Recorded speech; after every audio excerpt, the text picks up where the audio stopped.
Get ready for the dictation on the count of 3, 2, 1, start. Mr.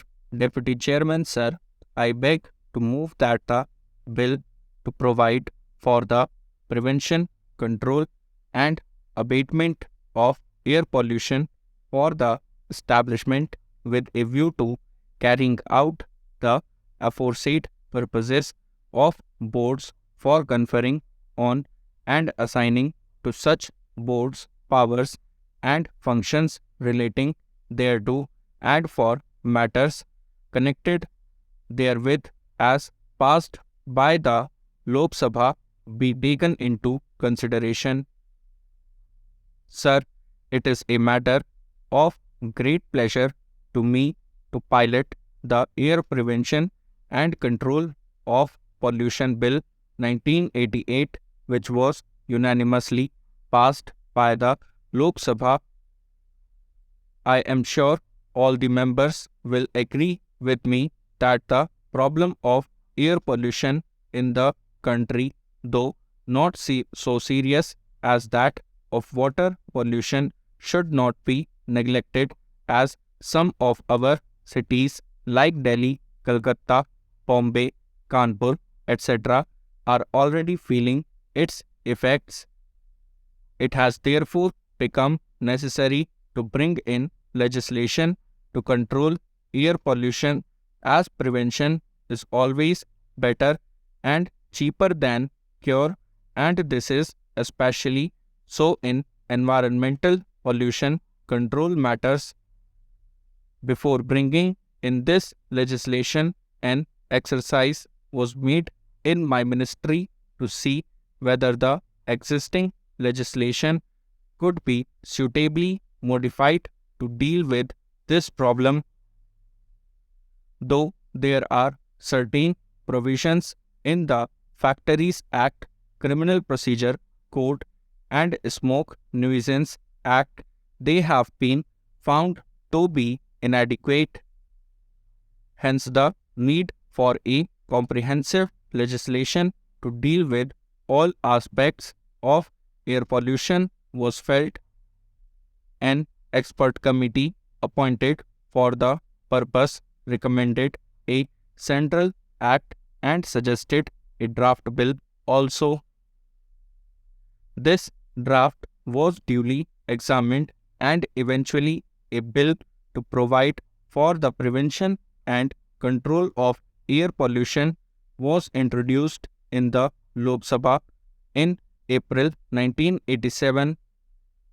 The bill was referred to a joint committee of the two houses. The committee considered the bill in detail and presented its report to the Lok Sabha on the 18th May 1988. The bill, however, could not be taken into account for unforeseen circumstances. All the recommendations of the Joint Committee of the Houses have been incorporated in the present bill. In the UN Conference on Human Environment in 1987, in which India also participated, decisions were made to take appropriate steps for the preservation of natural resources of the earth, which included control of air pollution. The bill seeks to implement the decision relating to the preservation of the quality of air and control of pollution control matters is to have an integrated approach.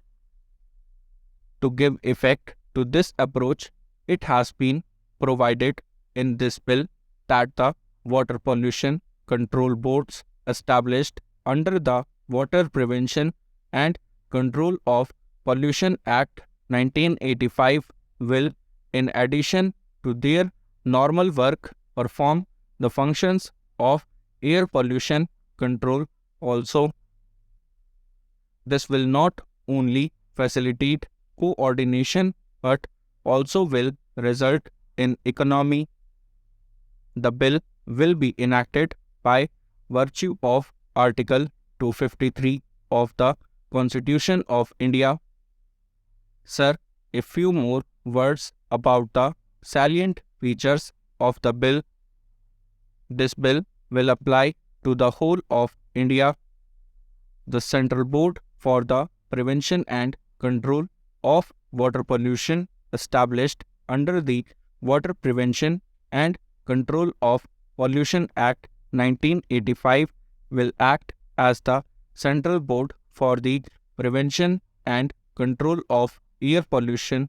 Also, the state boards for the prevention and control of water pollution, established by state governments which have adopted the Water Prevention and Control of Pollution Act 1985, will perform the functions of the state air pollution control boards. Also, in the states which have not yet adopted the 1985 Act, the new air pollution control boards will be set up.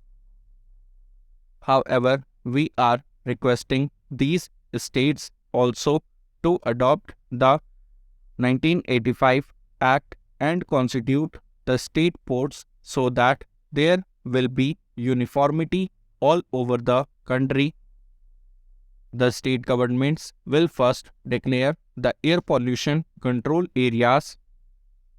In such areas, industries specified in the schedule to the bill will have to obtain consents from the respective state boards for discharging emissions from their factories.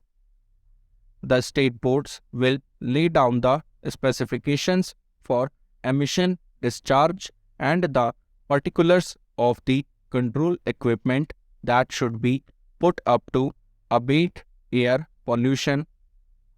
Failure to comply with the consent conditions will render the industrial units liable to prosecution. However, reasonable time will be given for existing industrial units to install the control equipments.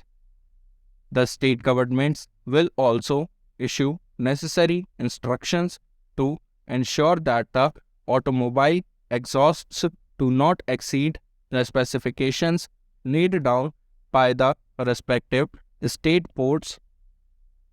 This bill will, however, not apply to ships and aircrafts.